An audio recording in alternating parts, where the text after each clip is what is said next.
this is a question I'm sure a lot of Eagles fans and NFL fans in general are asking, which is, why won't the Philadelphia Eagles bench quarterback Carson Wentz? What is going on, y'all? Faiz Sports all back at it with another video talking, of course, some NFL here to talk about this very topic. So if you're new to the channel, make sure to go ahead and subscribe if you have not done so, folks.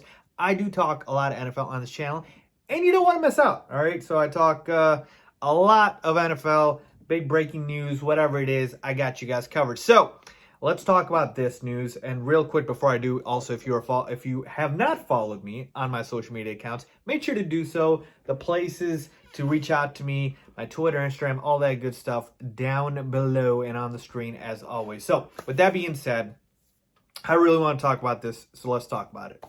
So I think it's safe to say that all NFL fans, at least the objective ones, will agree with me when I say that Carson Wentz has been bad this season, folks. And you know what? Let me take that back. He hasn't just been bad. He has been flat out awful. He's been awful. God awful, okay?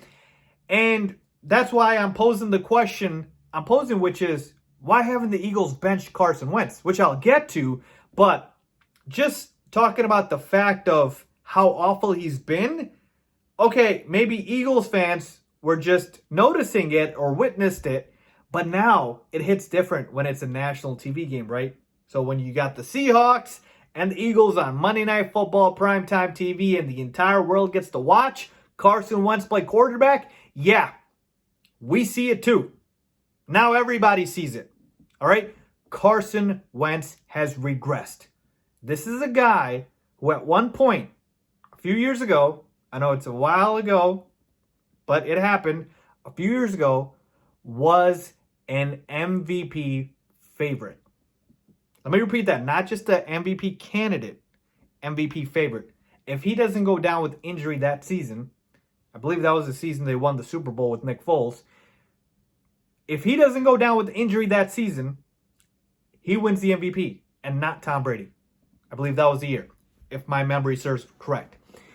He wins MVP, folks, and that's the crazy part about the NFL is it doesn't matter what you did a few years ago. It is irrelevant to today in the sense of the NFL is the ultimate, and I tweeted this, follow me on Twitter, by the way. The NFL is the ultimate, what have you done for me lately sport.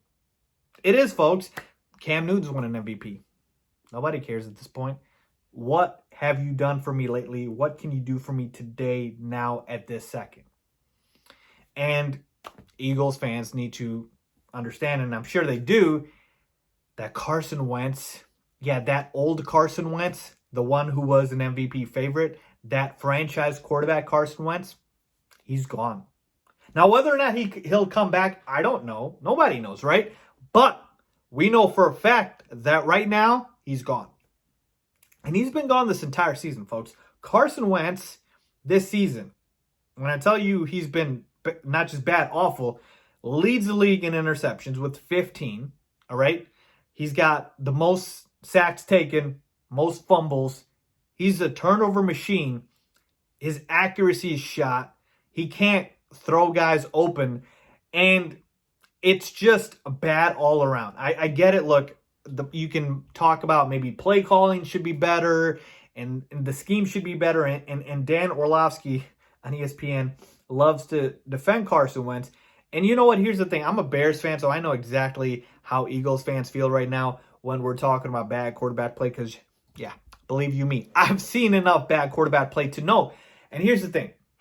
Yes, there are absolutely other circumstances that play a position in a quarterback's success. Football is the ultimate team sport. We know that. But you have to start with the quarterback himself, right? Deshaun Watson had a bad head coach in Bill O'Brien, right? He didn't have a great offensive scheme. Like Bill O'Brien was an offensive genius. The talent shines through. It overcomes it. Because it's Deshaun Watson, right? Point being is he's just an example, but the talent has to shine through. And it did at one point for Carson Wentz. Just hasn't anymore. And he's been bad. He's just been bad. So question that I pose, right? Why hasn't he been benched? Because, look, at this point, in a weird way, the Eagles need to win games, because if they were in any other division, their season would be over, but they're in the NFC least, so they still have a shot to make the playoffs.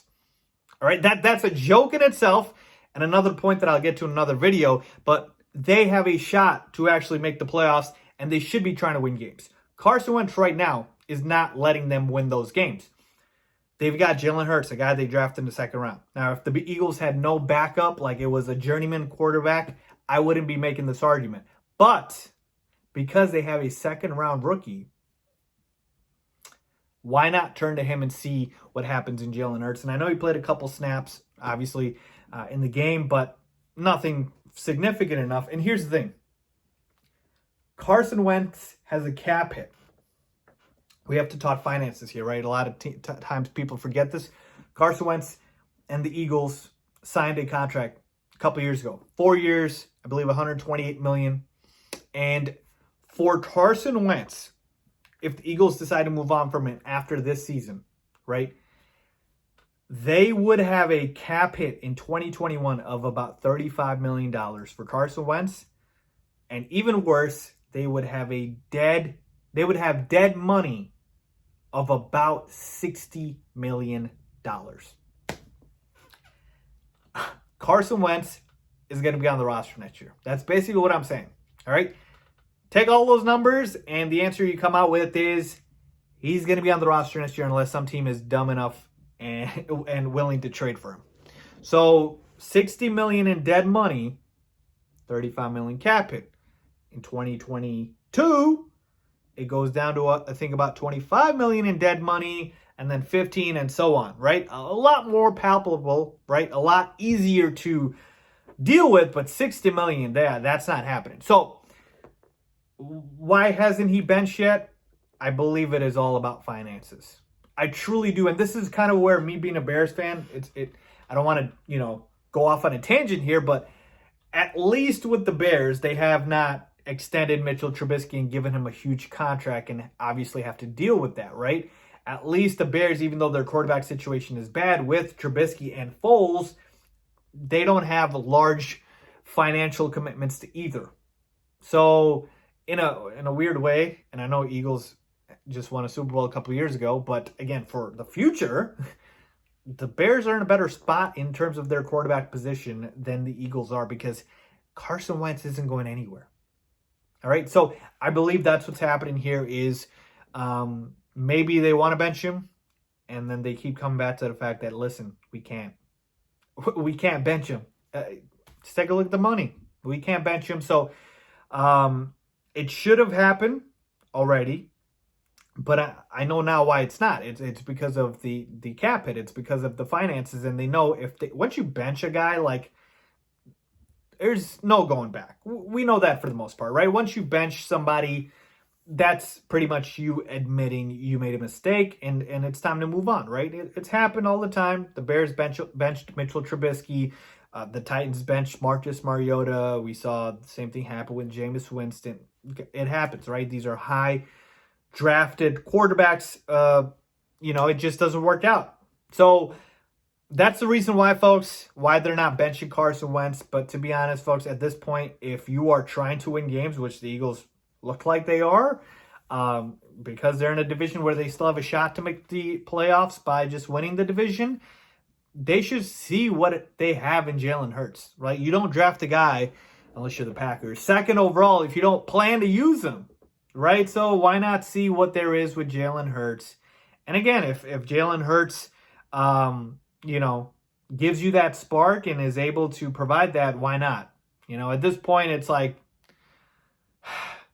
you're literally just waiting for Carson Wentz to turn around. You're just praying and hoping. You're crossing your fingers. That's what you're doing, really. All right?